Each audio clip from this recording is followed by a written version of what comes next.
specific way. So I wanted to write, what's going on here? So I was looking at the New Testament. I thought, okay, so in the New Testament, this writer is saying, well, Jesus is on God's side, okay? Who's on Satan's side? Well, I thought, well, it would be what? Who? It'd be the people who crucified Jesus. That would be what? The Romans and some of the Jewish leaders who participated. That's not what I found. I was really shocked. I thought I knew the New Testament. I've been teaching it. But I never noticed that in Mark, Satan is only identified with Jews and Jewish enemies of Jesus, and never with the Romans who actually crucified Jesus. I mean, Jews didn't crucify Jesus. He was crucified by the Romans because he was considered somebody inciting revolution against Rome. Crucifixion is the most horrible penalty, and it's reserved for slaves and traitors to Rome. And Jesus was regarded as that. So I thought, wow, this is amazing. Because we know historically who crucified Jesus? The Romans did. Only Romans had the equipment. You have to have an army to do that. It takes equipment, it takes technology, it takes soldiers. Right. And the Romans did it a lot. I mean, they crucified thousands of Jews on the same charges in the first century. Jesus wasn't unique that way. In fact, about the time he was born, there were 2,000 Jews crucified near Nazareth for starting a rebellion against Rome. So, but religious people see this in terms of God and Satan. So I thought, this is so weird. Why would the followers of Jesus effectively exempt the Romans and blame Jews for what Jews didn't do? And I would realize the story was told as though the crucifixion was engineered by Jews, even though Romans did it. Historically, Derek, that doesn't make sense. They didn't have the means. They didn't have the legal right. They couldn't have done it. So I had to figure out why. And I finally realized that these people, followers of Jesus, were writing right after there was an enormous Jewish revolution against Rome. And in fact, it was such a huge revolution, like the American Revolution, trying to get rid of the British. These were Jews trying to get the Romans out of their city and their city of Jerusalem and out of their land and stop dominating all the nations that the Roman Empire dominated. But they lost the war because the Romans had massive military power. And they went into Jerusalem, and 60,000 troops, they devastated, they massacred thousands of people. They destroyed the entire center city and burned it down. The temple of the Lord was burned down, and Jesus and his followers then, who were still alive. That was 30 years after his death. Were regarded as followers of a convicted revolutionary. So if you were a follower of Jesus 30 years after his death, they'd say, well, that man, he's a follower of that Jesus of Nazareth, that revolutionary. He's probably one of them. And so they were crucified. Peter was crucified. Paul was beheaded because he was a Roman citizen, and Roman citizens got quicker deaths that weren't as painful. Jesus' brother James was stoned to death in Jerusalem. Horrible way of dying. It takes a long time, like crucifixion. So they didn't want to be seen as revolutionaries because it was so dangerous. So they basically told the story of the death of Jesus in a way to sort of say, well, okay, Romans did it, but it was the Jews who instigated the whole thing. Do you think that was to save their hide? Or yes. Do you think there was, let me ask you this, do you think there was any historical verisimilitude to the idea of Jewish sects disagreeing with a historical Jesus who's preaching some message, and he's facing guys on earth at this time that are actually rejecting him and actually saying no, and that gave them ammunition to say, look, not only look what happened in 70 AD, because you didn't listen to the guy, we're blaming you guys. You didn't listen to him, and God sent the Romans as punishment like he did, to the Babylonians, whatever else in the Old Testament. I don't know. Well, you're totally right. That happened a little bit later, but early on, and there were Jews who thought Jesus was a heretic, and he was a troublemaker, and some people thought he was a revolutionary, but likely the evidence suggests that to me that he wasn't. Some people claim that he might have been, probably not. But his followers were not starting a revolution, but they were under suspicion. So basically, yes, I think it was a save your hide thing, because it means, look, our leader was arrested for being and crucified for being a revolutionary, but it was a false charge. I mean, his own people ganged up against him and they accused him of things he wasn't guilty of. And that's what happened. And the Romans wanted to release him. They knew he was innocent. Pilate was such a nice guy. Well, if you look at the history, Pilate wasn't that way at all. He crucified people without trials all the time. I'm not laughing about the seriousnit of it. I just think it's funny because it's like, this is interesting. Yeah. Oh, it's so fascinating, because when you study the history of religion, Derek, it changes the way you see that whole collection of stories. It doesn't change everything, but it just changes the angle. So I began to realize, I started looking at stories of Satan as kind of a joke, the cartoon figure. And I came right up against the real world, just like you say, the real social world, and how followers of Jesus had really demonized Jews. And that was not a problem as long as they were being hunted by Romans and crucified and executed. But when they came into power in the 4th century, they legislated laws against the Jews. You could be burned alive for converting someone to Judaism. And in the Middle Ages, in the Holy Roman Empire, Jews were considered the killers of Christ. And they were hunted and they were targeted and they were, it's absolutely horrific to see how Christians have treated Jews for thousands of years if you start to study it. Jonathan Carroll wrote a book called Constantine's Sword about this, and he stopped being a Catholic priest. He said he was so appalled by the treatment of Jews when he realized what actually happened. So then when you look at the 19th and 20th century, the Holocaust, if you look in Germany, Hitler was actually, his propaganda minister was a Christian, believe it or not, Joseph Goebbels. And he said, Hitler is bringing in the 1,000-year reign of Christ. That's why it's the Dritte Reich, the third kingdom, is the third millennium. And he's coming as the forerunner of Christ, and he's getting rid of all the Jews who are enemies of Jesus. Ooh. And Jesus wasn't a Jew, if you read Nazi propaganda.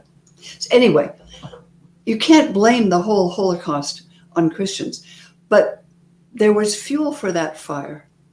It did have religious motivation for even in the New Testament. And I was so shocked to see it because I'd never noticed. And my professor at Harvard said, there's nothing anti-Semitic in the New Testament. And I said, have you read it lately?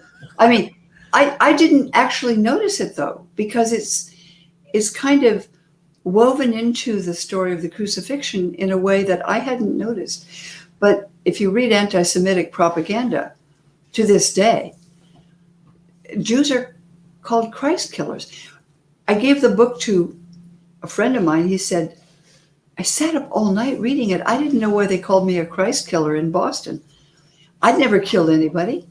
Oh, wow. And really, I talked about this recently at Stanford University, and 4 Jewish scholars in our group of it was a research place. They said, hey, we don't know anything about the Bible. We just know one thing, that the Jews killed Jesus. And I thought, whoa. Yeah, see, I've interviewed with Rabbi Tovia Singer. He's a Jewish apologist, and his goal is to try and obviously, stop Christians from trying to convert Jews to Christianity. And so he deals with a lot of fundamentalist Christians. But he was talking, and I think this is a perfect segue to get into the Gospels a little bit, to hear your insight on the evolution, so to speak, of what's happening. We briefly touched it, but in your book, you actually go and show examples. I don't expect you to necessarily have to pull up examples, but Mark starts off, and it doesn't really carry the depth of anti-Semitism, whereas Rabbi Singer believes that Matthew's actually more anti-Semitic than what people give credit for. And one of the reasons he did, and this is just an example love to get your insight on, he says, you got a GPS for a star that's directing you to where the Messiah is. Now you have to stop at King Herod's palace. For what? To ask him where you got the star directing you. Why are you asking him where the Messiah is? So he said the point is, he thinks, is that the author's trying to say at every turn the Jews don't get it. And they're blamed. Blame the king of the Jews right here for wanting to be a Christ killer himself. He's wanting to hunt the Messiah. That's anti-Semitism. What do you think? I think that's true. And what Matthew is saying there is that when Jesus is born in Bethlehem, who comes to give him gifts and worship him? Gentile, foreigner, strangers. The representatives of all the Gentile nations, because the three Magi, the three kings, represent the three nations of the world as seen from the Hebrew Bible. And the Jewish enemies of Jesus are, like you say, are trying to kill him.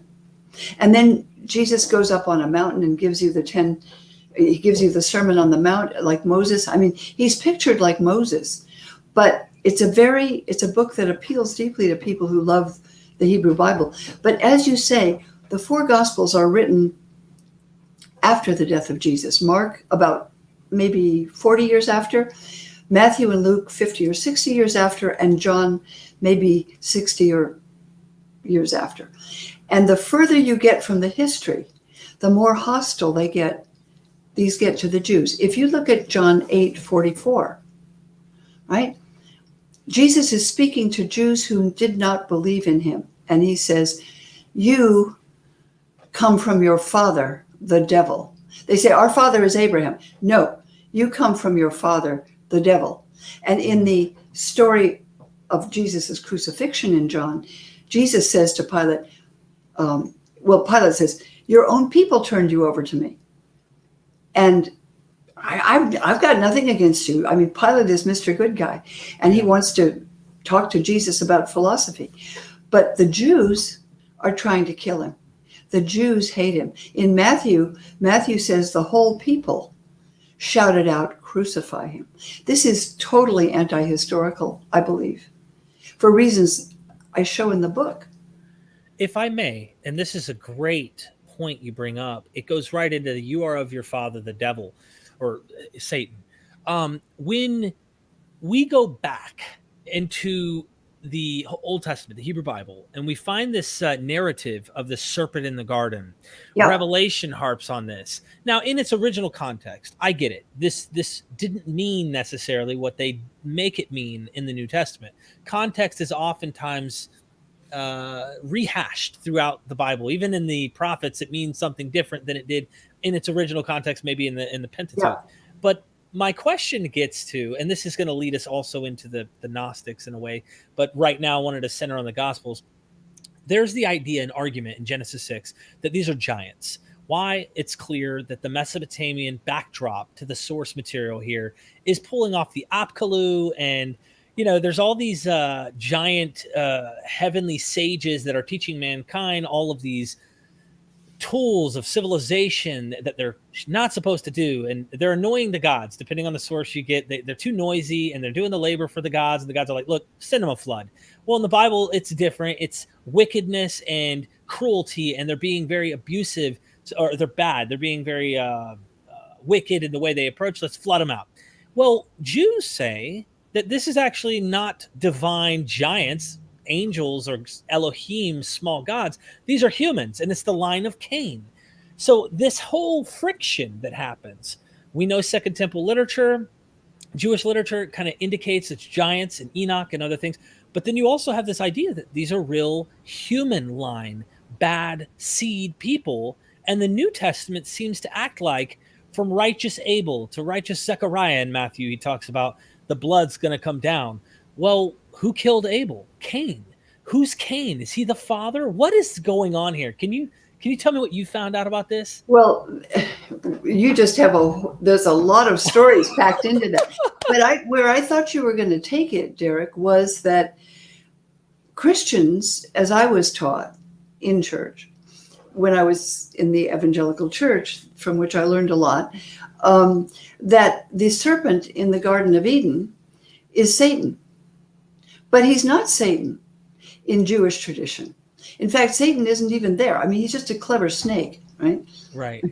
He shouldn't do what he does, but he's not a power of evil. But if you look at paintings like Michelangelo's famous paintings of Adam and Eve, or you look at Christian paintings, you will see the snake is pictured as the serpent.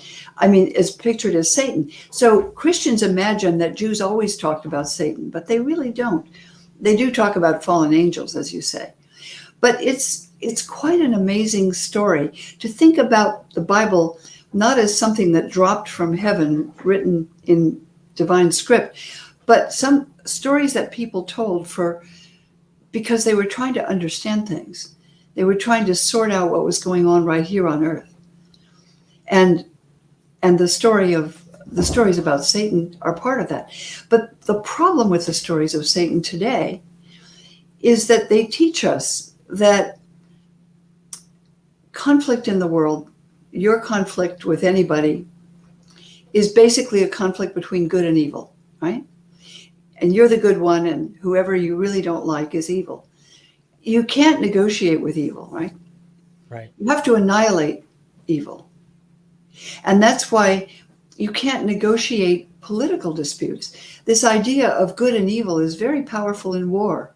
It's been used in war by Christians for 2,000 years, up from the 7th century against the Muslims, through the Iraq War. It's been used by Jews. It's been used by Muslims. You kill all the people because your enemies are evil. They're not just enemies. It's not just a territorial dispute or something. So that is very unfortunate in a world in which war can destroy the entire planet. And I think we ought to unlearn it. So in that vein of what I got from that is what we see in the New Testament, we're talking about the righteous blood of Abel down to Zechariah, is really a post-war scenario depicting why the temple's destruction, why judgment happened to you. But I guess what I was poking at is when the New Testament author, I think it's Matthew, or maybe was it John? It was John. You are of your father, the devil. That's John. Is he trying to say that you're from the line of Cain, or is he saying, what do you think is meant there, so to speak? Because I think there's an indication in Matthew where it sounds like it's this Cain idea. You know how the Jews talk about, no, they're not fallen angels. It's a bad line, a seed of humans, not fallen angels, or if you will, these giants aren't actual like supernatural beings. These are all humans. It's from the line of Cain that's wicked. Have you any idea how to rectify that idea? Well, I'm not even sure. That's pretty complicated. But when John talks about certain things people do, he attributes them to Satan. Do you notice that in John's gospel, before Judas goes out to betray Jesus, it says Satan entered into him. Right. And Satan made him do it. So why did he betray Jesus? Luke says the same thing, that before Judas betrayed Jesus, Satan entered into him. So the crucifixion is blamed on this evil power.